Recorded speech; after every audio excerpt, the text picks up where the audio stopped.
Looks like the Ron's in his car. You know what? What a wonderful thing technology is. But I'm worried about his driving if he's talking to us. He's a careful, considerate person, so I'm sure he's stopped on the side of the road at the hummus bar, or who knows where. I'd like to say it's usually the other guy, not us. Aronna, are you with us?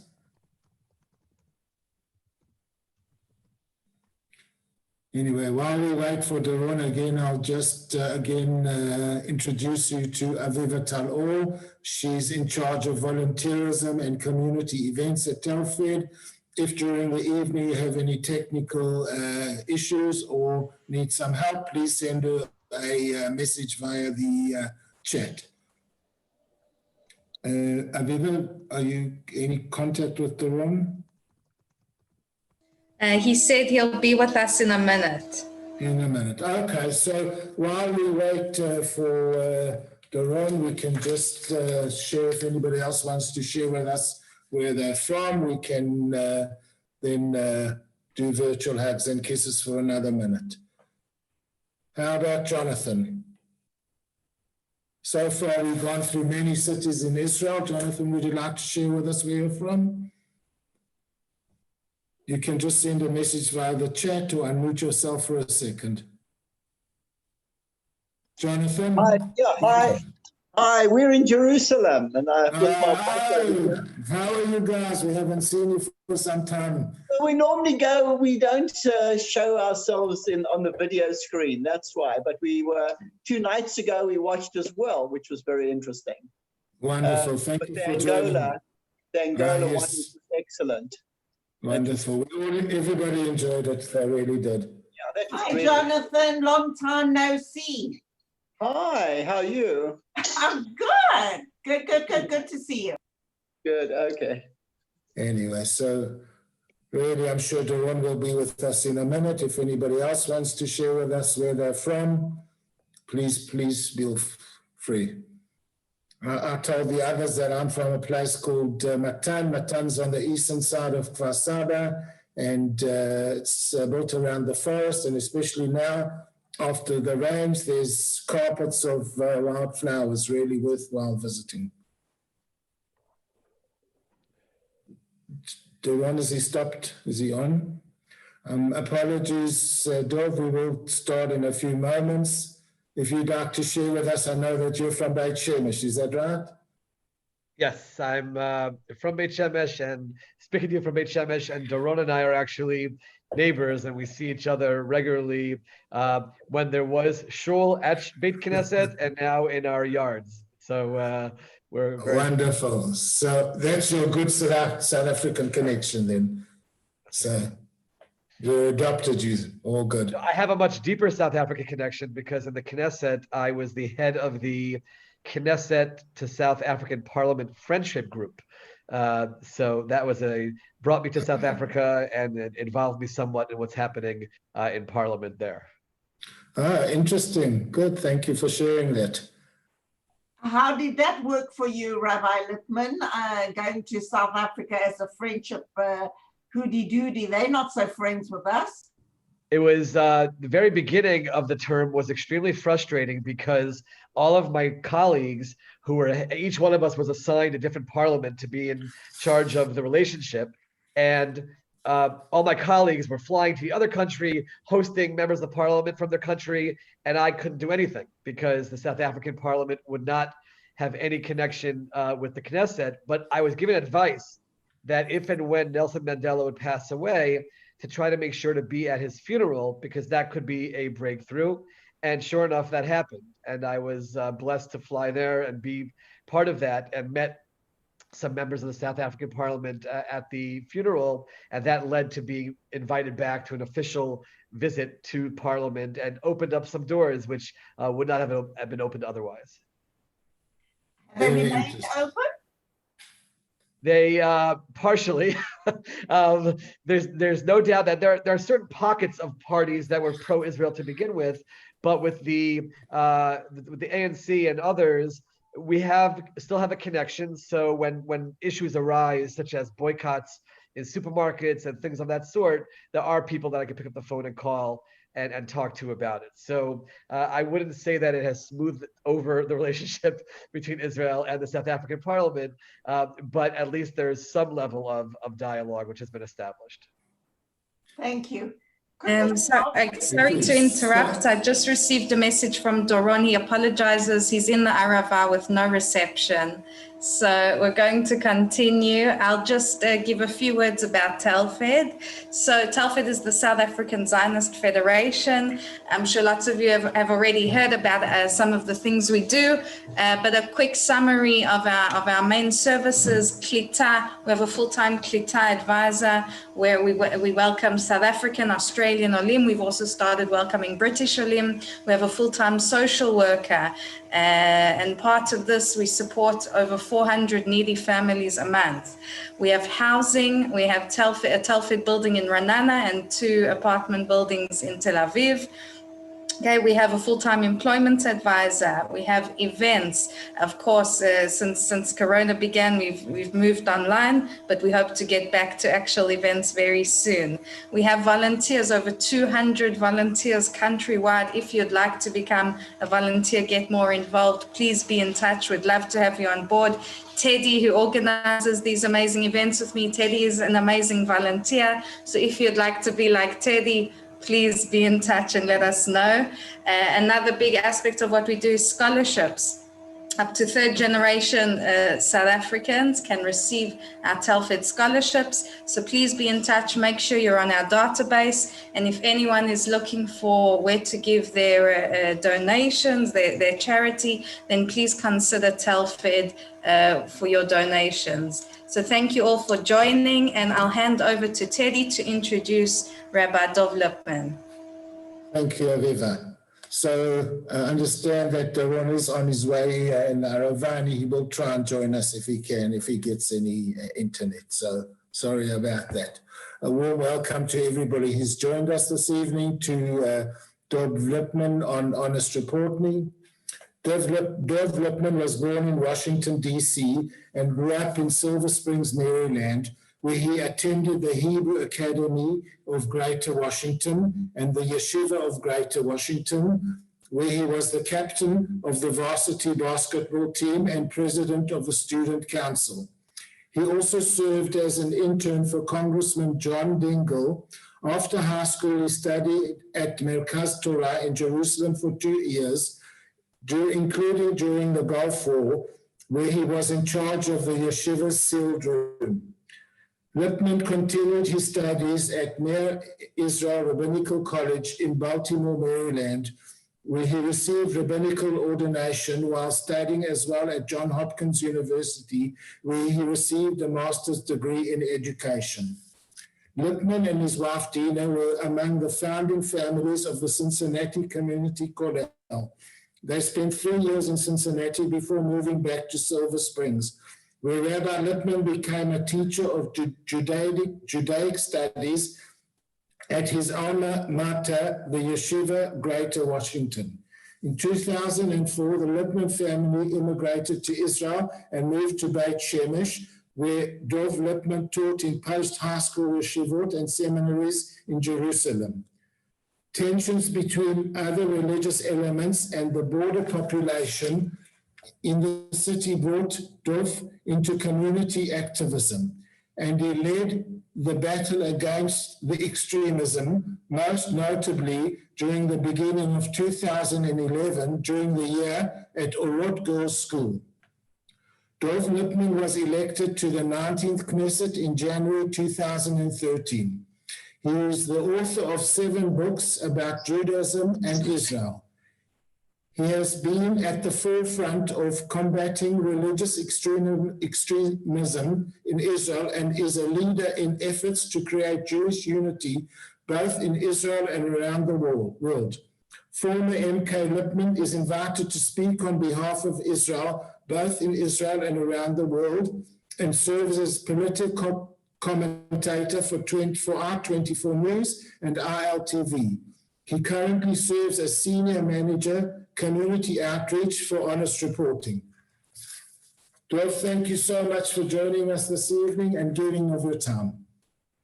Thank you so much. That was, I felt like I was on a episode of This Is Your Life, Teddy. You've walked through from beginning to where we are now, and I appreciate the comprehensive homework that was clearly done.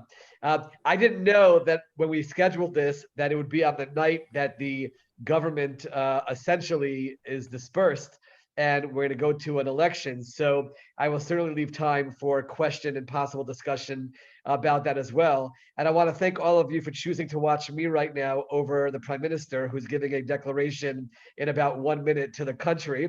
But hopefully I can pretty much tell you anyway what the declaration will say, and that could be part of our conversation.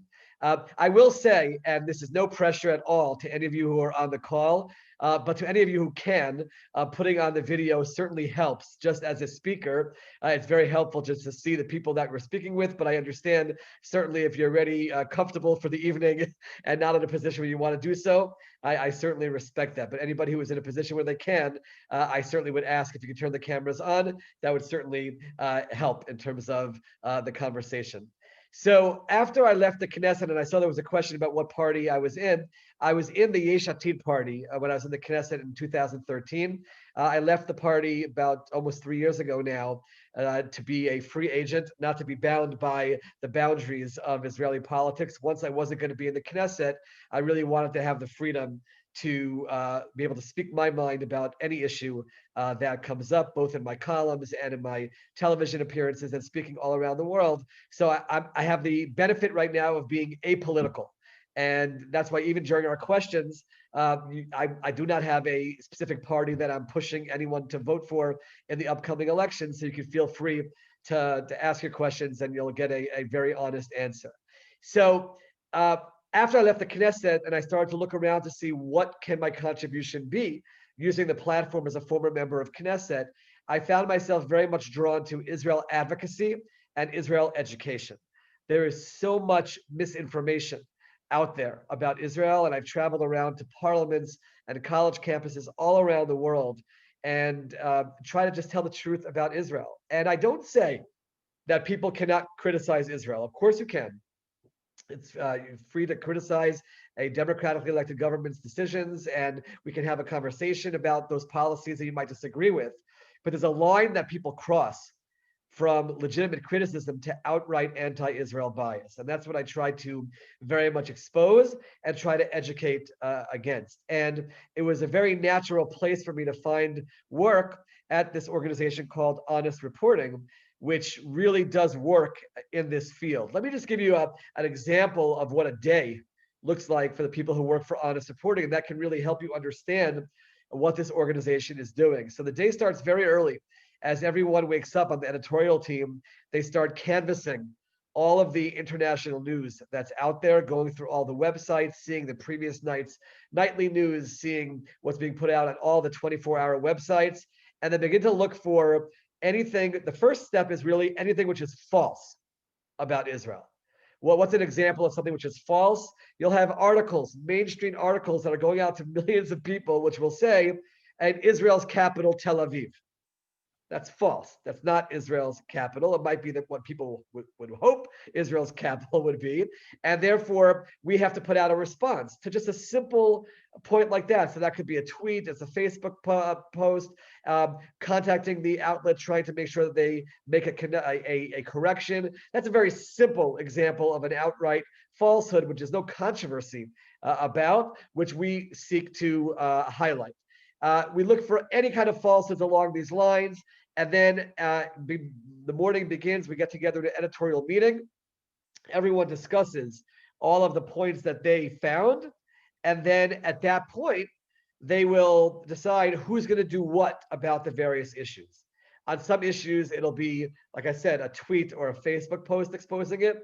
On other issues, it's going to be a more extensive article to really give the context to what's being talked about. So just as an example, whenever there's an issue with Gaza, it's very often reported in the media as Israeli Air Force attacks targets in Gaza with zero context about what prompted it, which is always missiles coming into Israel. And we have to be out there to explain the context, explain what's exactly is happening.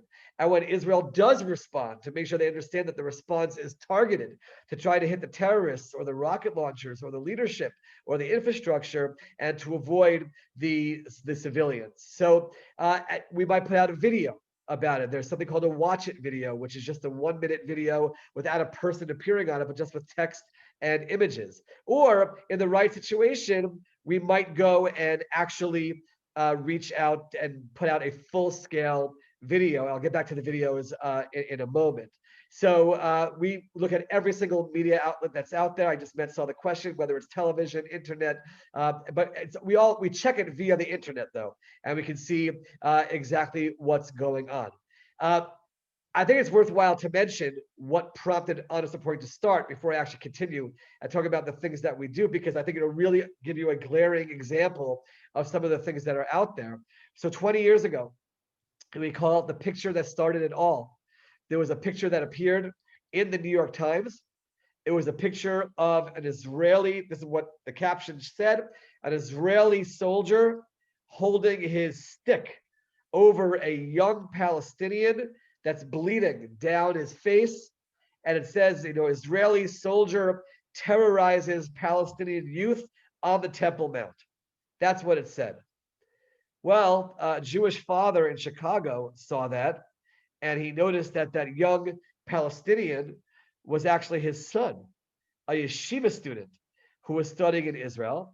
And the story did not happen on the Temple Mount, but rather this yeshiva student went to pray at the Kotel in Jerusalem and was going back to his yeshiva and was attacked by a mob of Palestinian terrorists who started beating him to death, literally. And this Israeli soldier, who actually, by the way, was a Druze soldier, not even a Jewish soldier, saved his life. And in that picture, he's holding up his stick, trying to fend off Palestinians, making them stay away from this young man while they get him medical help. And he contacted the New York Times, and they obviously had a little correction somewhere on page who knows what.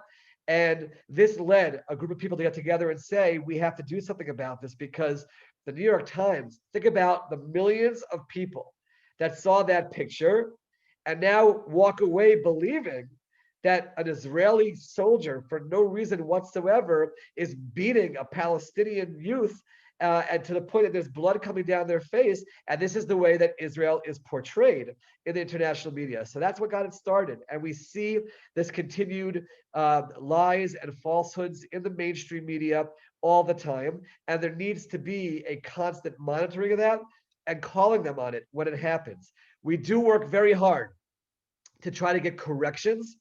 That's a very important part of the work as well, that a story which has an outright falsehood will actually be corrected. And remember, there's millions of people that are reading these sites and seeing these videos. So it's a very important effort to try to get those corrections as well. And just the fact that there is a watchdog that's watching over it is certainly something which is very significant.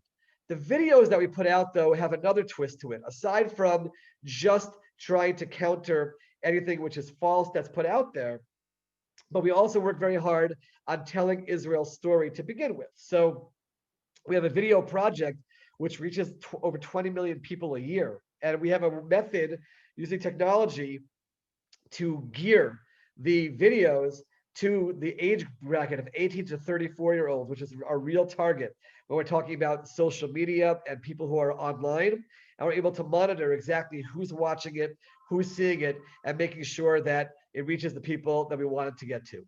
But aside from that, on a daily basis, we are also putting out our own news. And I recommend to every single one of you, if you want to get just like one place that you can know every day will come to your email inbox, it's called Israel Bites. And it gives you the basic headlines about Israel news. And for pretty much every item, there's also read more. And then you can click on read more and you'll get much more background to whatever the story is. So if you want to subscribe to the Israel Bites, you can be in touch. You can email me if you want. It's very easy, dov@honestreporting.com. And we'll make sure that you're getting that daily email with the Israel Bites, giving you the daily news from Israel. But then our efforts went to one further place, which I actually view as the most important part. And that is, there are hundreds of foreign journalists that are stationed in Israel. Jerusalem is the #3 location for foreign journalists in the world. And that's largely because of the greatness of Israel, that anyone who wants to cover anywhere in the Middle East, the only safe place for them to have free press is in Jerusalem. So this is their home base for all the international media. And we started a project called Media Central, which works together with those hundreds of journalists. And it works very hard. By the way, I see the question right now about camera. This is the part which really, I think, differentiates Honest Reporting from camera, and that is the Media Central project, which is proactively working with the journalists stationed in Israel to make sure that the stories are reported correctly to begin with. And that's done in a variety of ways. That's done with site tours, where we actually bring the journalists on site. We'll bring them to the Gaza border, see the tunnels, to be with families that are living on the border, bring them to the northern border and see what's happening in terms of Hezbollah.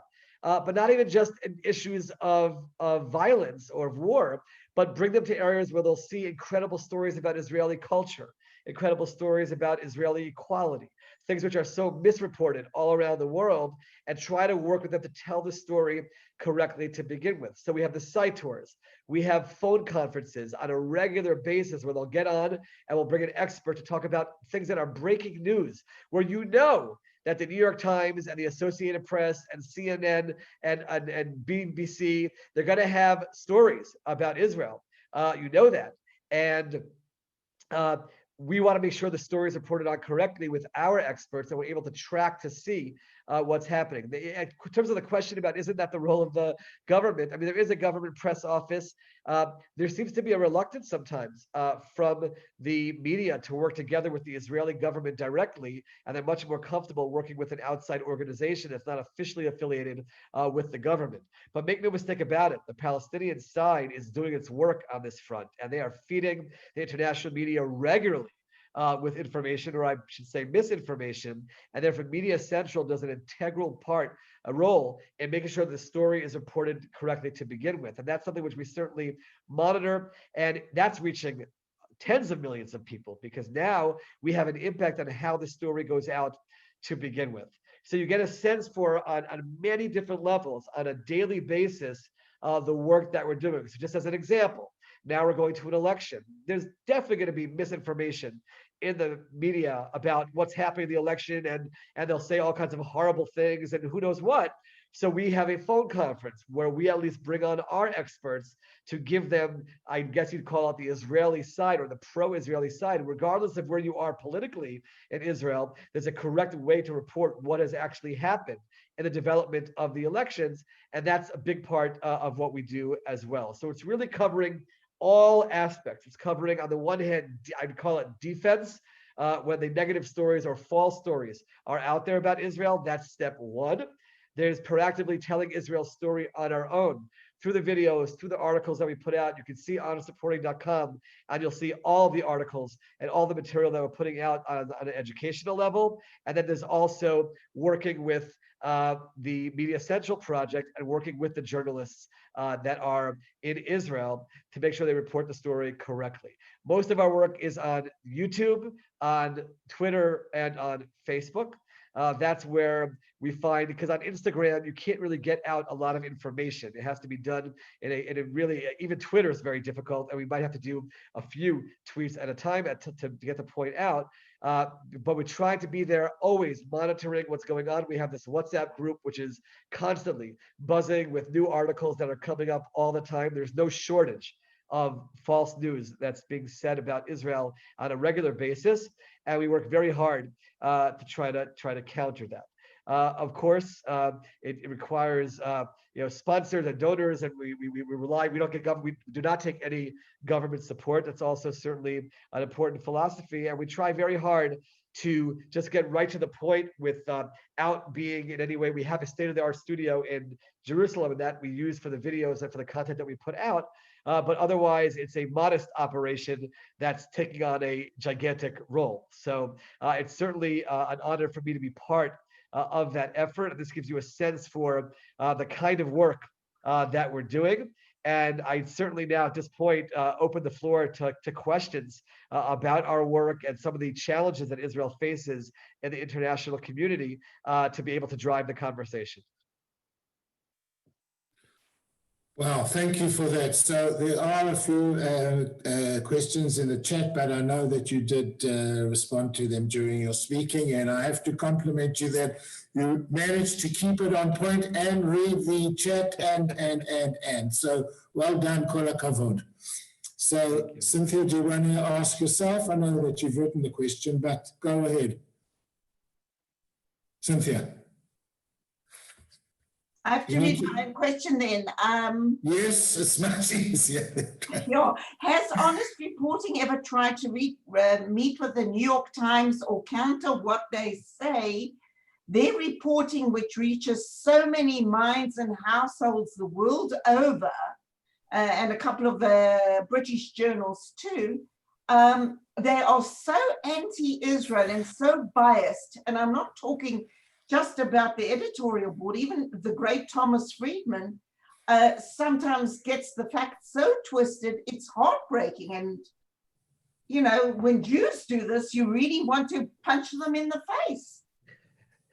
So we've done things like we've had petitions that we've delivered to the New York Times calling for, you know, that the meeting with Honest Reporting is not, let me say it this way.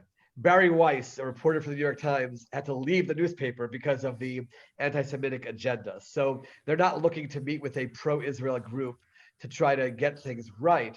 What we try to do is generate enough public attention that maybe they'll do something about it. We were very involved with YouTube last summer. There was a YouTube channel that had a horrifically anti-Semitic speech by Louis Farrakhan that was just sitting there. And we were part of the effort to get that removed, and it was removed ultimately. So there are successes, which we definitely know that we're a part of. We've been part of the effort to get Facebook change some of their policies in terms of anti-Semitism, working very hard with Twitter.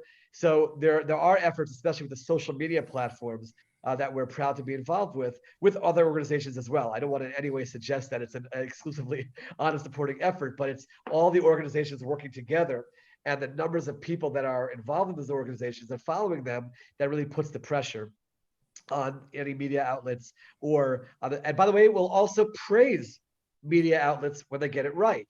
So for example, and this is very important, we don't want to just be out there with negativity.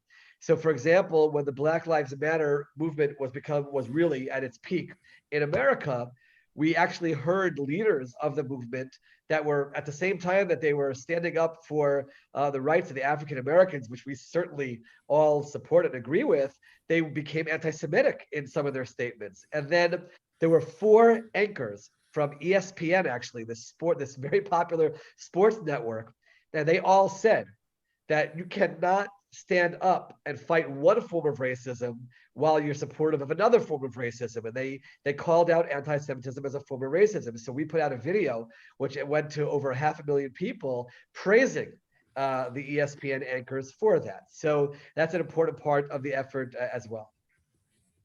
Thank you. How do you jive with Stand for Israel? You're 2 separate bodies, each one has its own purview?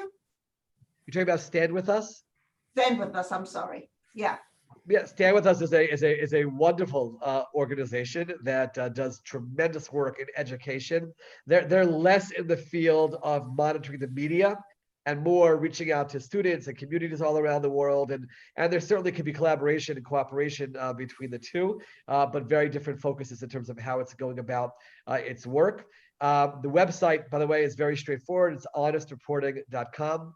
And you can go on there, you can subscribe to everything that we put out. And it really is a constant source of good, solid information, especially about the news of the day, where you can then engage in conversation with others, having all the background that you need to be able to do so. Thank you. Great. I also was interested to know about your interaction with the Arab newspapers and media and the platforms and so on. Do you have there are times that we might point out something in Al Jazeera, but it's not it's only in a situation where it's something which you just can't be quiet about. But it's not a regular effort because we already know to begin with where their intentions are. So it's not we don't really have much hope of getting a correction or of its readership really caring very much about it. We have definitely been part of, there's an incredible thing. There's a channel on YouTube called AJ Plus, which sounds very new age, and it's one of the most popular channels around the world. And people don't realize that AJ Plus is Al Jazeera, and they couch it in a way where they have all kinds of interesting programs about many, many things. And then among that, they also have anti-Israel programming, and that's something which definitely has to be exposed, and something which we certainly try to bring to people's attention.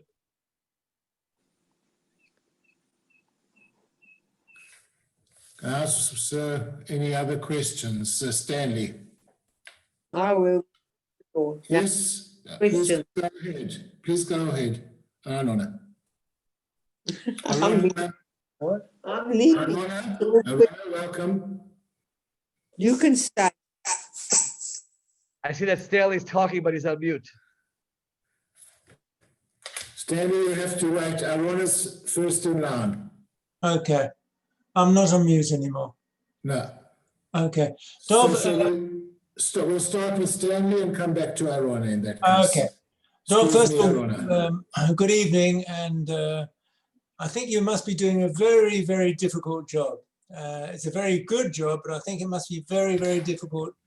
And I have the feeling really that you're preaching to the converted, let's say, because people who tend to watch your program were people who are already sort of in favor of Israel, and the people that don't like Israel or who are biased against Israel, they're being very unlikely to be influenced, I think, by what you say. So, and so that was the first sort of how really can you convince people who are anti-Israel in the first place? If they want to believe what they want to believe, you can't change them. That's the problem. It's a great question. We're not trying to reach the people that are anti-Israel. Let me explain how the audience works. If I had to divide the world into categories, there would be 10% that are strongly pro-Israel with us no matter what, 10% that are anti-Israel no matter what, maybe even higher. I'll go higher to 20%. And then there's that middle that they don't know anything about Israel, but they're innocently reading the news and getting their information. And that's very much what the target is. That's a target when we go to college campuses, when I go to parliaments. I'm not going to be able to shift someone who is absolutely anti-Israel camp, but there's definitely a goal of reaching that middle group who doesn't know very much, and they can be swayed one way or the other. And that's very much the target audience. Thank you. So we have some written questions. I don't know if Ron is still online. If you are, please ask your question. Looks like Aronna is offline, but in the meantime, we have had a question about what could be happening with the next election, and how how it will affect stories that should be printed, or what you expect to be printed prior to this next election.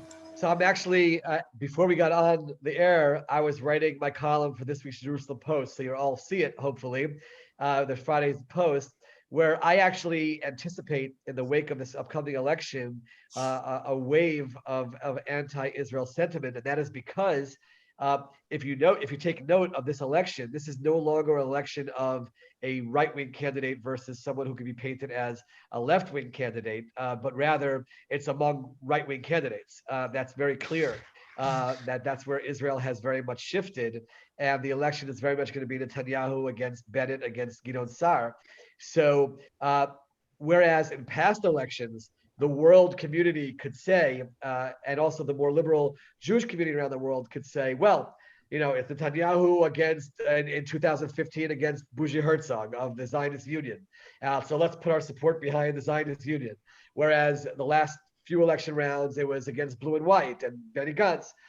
Here, they don't have that other candidate. And I do believe that many are going to point that out, that, Israel has shifted to the radical right and has, turned off the possibility of peace with the Palestinians. And I do believe that will be the way that it is portrayed. By the way, somewhat parenthetically, I wrote a critique which really went viral about President Obama's new memoir, his chapter on Israel. If you haven't seen it, it's called, my title of my critique is Obama's Revisionist History of Israel. It's shocking. And I'm a person who's very center politically. I've never said a negative word. I don't get involved in American politics. I'm certainly not part of any kind of a radical right in any way. I couldn't believe it when I read the chapter. And line after line was literally taken out of the BDS playbook. When I go to college campuses and I hear the Free Palestine movement, literally the things that they say are the things that he wrote. Just to give you an example, I mean, I don't think I'm exaggerating. He wrote that after the state of Israel was founded, here's the language, Israel engaged in a series of conflicts with its Arab neighbors for the next 3 decades. Israel engaged, I mean, it's outright, no matter where you are politically. You can be right-wing or left-wing politically, you can be Republican or Democrat. That's just an outright falsehood in terms of what happened. And you cannot, that's portraying Israel as the evil conquering colonial power. For example, he wrote the Temple Mount, now I'm quoting, one of Islam's holiest sites, which is fine. That's fine, that's true. Not one word about its connection to Judaism. How can a person in a fair manner talk about the Israeli-Palestinian conflict and talk about the complexities of the Temple Mount and not mention, by the way, it's the holiest site in Judaism? And the reason why I'm bringing this up to you now is because he portrays Israel as the one who's to blame for the lack of peace in the region. And then he says, he very much minimizes the terror attacks and the missile attacks that we suffer. And he says Israelis have basically lost interest in peace with the Palestinians, and that's why we are where we are. And you're going to hear a lot of that. You're going to hear a lot about Israel being right-wing, Israel being radical, because now it's not just a question of Netanyahu. Now it's Gideon Sa'ar, who many can argue is more right-wing politically, and certainly they'll say that about Naftali Bennett. And those are going to be the focal points. Even though Yair Lapid and Yesh Atid, they're running, and he puts himself forth as a candidate for prime minister, he really has no ability to put together a coalition. There's really no way a Lapid-led government could be formed. So it really is a question of which right-wing government will be. So therefore, I do anticipate, because of this election and what's going to be happening within Israel, that it will very much be portrayed as a right-wing Israeli takeover, which will be told as a negative story about Israel. So we are on the lookout for that and certainly have to fight against it. By the way, I was so bothered by Obama's book and thinking about the millions of people that are going to read this chapter. It's chapter 25, starts on page 869, buried very, very far in the book. But I'm actually writing a book, which I pretty much finished writing, to counter it. Because I want to use the hook of President Obama, who's certainly a very popular figure worldwide, and then I tell the true story, chapter by chapter, of what happened in each of those decades. Because he talks about, even before the state of Israel was founded, basically he talks about this colonial, really describes it as a occupying force that came in and took over someone else's land, and that's something which has to be spoken out against. So yes, to the question about the election, it will lead to trouble for Israel in the international arena. That's for sure. Interesting times ahead. You have another question about history books for child education and how you combat that. It's difficult when there's books that are put out there that have falsehoods, and we certainly have to do a better job on our side. Someone mentioned Stand With Us before. It's definitely an organization that they have programs at a middle school level now. Because remember, the target right now, sadly, is not even the non-Jewish population. Jewish kids who grow up in Zionistic homes go to college campus, and it's presented to them as Israel's over here, and human rights and justice is over here. And young 18, 19-year-olds, they choose human rights and justice because no one has prepared them for what they're going to face on the campuses. So there are organizations like Stand With Us and others that do reach out and try to, on an educational level, reach students, and hopefully that will stop them from reading anything or hearing anything, seeing anything which is false about Israel. Thank you. Can I ask Thank another you. question, or when it's my turn? You're not limited, Stanley. Yes, sure, go ahead, because I also have one, and also Aviva has one. So Stanley, Aviva, and me. Okay, there's a few things, so I'll just do one at a time. When you mentioned about Obama being so, and what he wrote was incorrect, are there no legal ways at which you can stop him either writing the book or to change the book, or they stop publishing until he has to make corrections if it's that, incorrect to that extent? Yeah, we live in a world today. I believe in the year 2016, the dictionary officially put the word post-truth in the dictionary, and there were 3 books that were written. Rabbi Sachs, Zechor Levacha, actually has a speech where he spoke about post-truth, how we now have a world where it's almost accepted that you don't have to build anything on facts, but just emotion is what's really important. So, had he said something that was false about me, then I could sue him for libel for that. But because it's just his version of history, unfortunately, there's no way. I am working very hard, quietly behind the scenes, to try to get some people on the Democratic side to join the chorus about this false chapter, because as I say in my article itself, that it doesn't matter where you are politically. You shouldn't accept things that are outright false. And my goal is that somehow it could lead to some kind of a statement from someone in the Obama camp. It was picked up. Listen, the first night that the article came out, or among the first nights, Nikki Haley, the former U.S. ambassador to the United Nations, she posted my article. She tweeted it. Ben Shapiro, if you're familiar with him, he had me on his show to do a piece about it.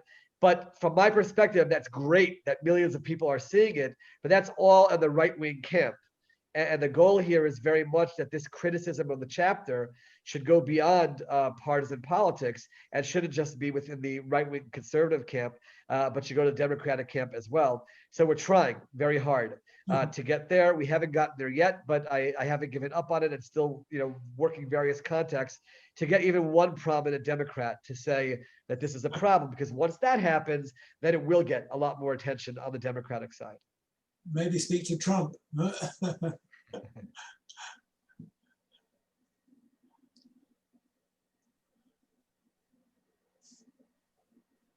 I see we have another question regarding, have there been any issues that Honest Reporting has dealt with following the peace agreements with the UAE and nations in the past few months? What we found, the great question that was fascinating, was how the international media downplayed the Abrahamic Accords, or even ignored them at certain times. So we believe these are stories that should have made international headlines, and in many of the mainstream outlets, there was very little attention that was paid to them. So we worked very hard to counter that. You'll see on our website the articles that we put out and the calls that we put out to explain why it is so significant, and all the work that went into bringing those accords about. So yes, we were very much involved in that, and I actually put out a video saying that this is consistent with Israel's history of trying to make peace with its neighbors, because these stories are not told enough in terms of what was done to. First of all, let's go backwards.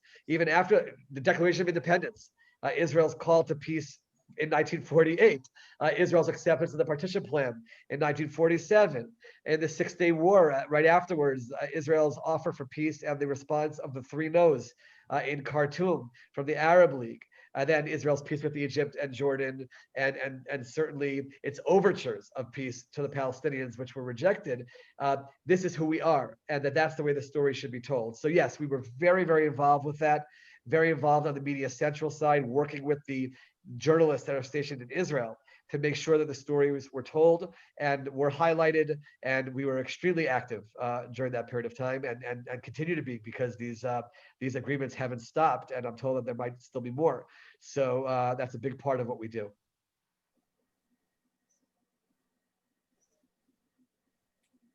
Can I keep going? Stanley, you've got one more. Go ahead. Oh, that's very difficult because I've got so many. I don't know what to choose. Okay, I'd like to say then about the BBC from England, which I listen to a lot.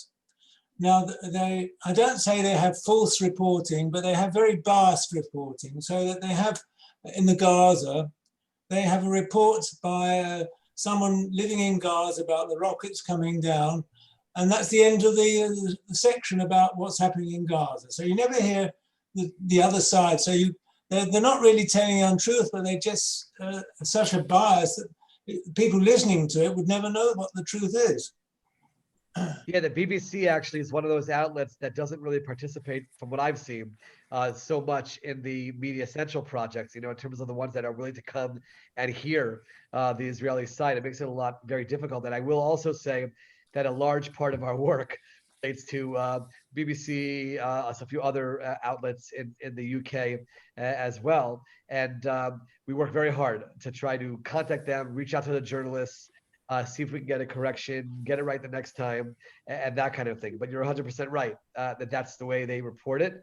And that's why certainly, when we target our audiences, again, we're thinking largely about the 18 to 34-year-olds just because they're the ones who are certainly the most impressionable and leaders in the future as well. And we do reach out to them, not just in the United States, but certainly in the UK and other countries as well. Okay, thank you. Stanley, you can do one more. We're not going to limit you. We want you to smile this evening. So one more question, please, from Stanley. Okay, one more. About the upcoming elections, you say it's going to be a right-wing sort of contest, and it's going to influence opinion right around the world. So my question is, surely the political leaders, Netanyahu and all that, must be aware of what their opinions have on the influencing the world. Is it they don't know, or they just don't care? Definitely aware, and I wouldn't say don't care, but they're certainly going to put Israeli priorities first. When they're making decisions, they might, world opinion plays a role, but when it comes down to it, they have to decide what they believe is best for Israel, regardless of how it's going to be perceived or reported around the world. So, without getting too much into the internals of it, I will say Israel could do a better job of telling its story. I do believe that we've largely, on a government level, failed when it comes to that, and perhaps not had all the best people in all the right positions. I can imagine a scenario where you make sure that, within the foreign ministry and within every single embassy, you have the absolute best person for that country who knows how to speak to that country and it works all in unison together to tell Israel's side of the story. That's not happening. And that's a shame. So it's left to a lot of organizations, NGOs, to be involved in that process. And I think that all the organizations are doing a great job, but it definitely is a failure. Now, having said that, I will say again, as an observer of politics in Israel, one of Netanyahu's one of the reasons for his popularity in Israel, which is something which a lot of the Anglos in Israel don't see the same way, is he's perceived by Israelis as being the only one who can go and take on the world. Because he's so capable in terms of English, and he's gone into the UN and gone to Congress, and Israelis really see it that way, as he's the one person who can do it. When they say to me, especially when I was in politics, no one else can do it, I would say it's just not true. And I wouldn't even just tout the head of my party. I would say in every party, there are people who are given the opportunity, I do believe, can absolutely take on a leadership position. They're just not given the opportunity in today's situation. But he's perceived as being, and to be honest, he is excellent when he's speaking internationally, regardless of the policies. He does come across certainly very articulate and has a mastery over English. And he understands the Western mind as well. So that's an advantage that he certainly has. But as a government and as a whole, there has not been a real thought out long-term strategy in terms of how to tell Israel's story properly. And I do believe that Israel has suffered because of that. Thank you. Cynthia, you look like you're about to ask something. No, I'm about to fall asleep. So then with that in mind, we'll say thank you so much. If anybody else does have a question, please ask it now. Anyway, so that's it. Thank you, Dov, for joining us this evening. I do want to share with you an important event that's upcoming. We do have a very important event that we've put together in a great hurry, a panel discussion. The event will be with three leading doctors, Dr. Karen Scher, Dr. Aronna and Dr. Gail Lustig, who we kindly enough have agreed to participate in a panel discussion about the very important vaccine, and you'll be able to ask questions in English about the vaccine. It's your opportunity to get practical information about the vaccine, how to get the vaccine here in Israel. It will be a webinar and you will be able to ask your questions in advance, so please check the Telfed website for more information. That's on this Thursday evening. Aviva, thank you so much. If anybody else wants to, thank you. everyone. Cynthia's maybe one day. Cynthia's off to bed, so thank you. Our Foreign Minister. Thank you, everybody. Thank you, Rabbi Dov Lipman. Thank you so much. Thank you. Thank you. Laila Tov, everyone. Thank you for joining.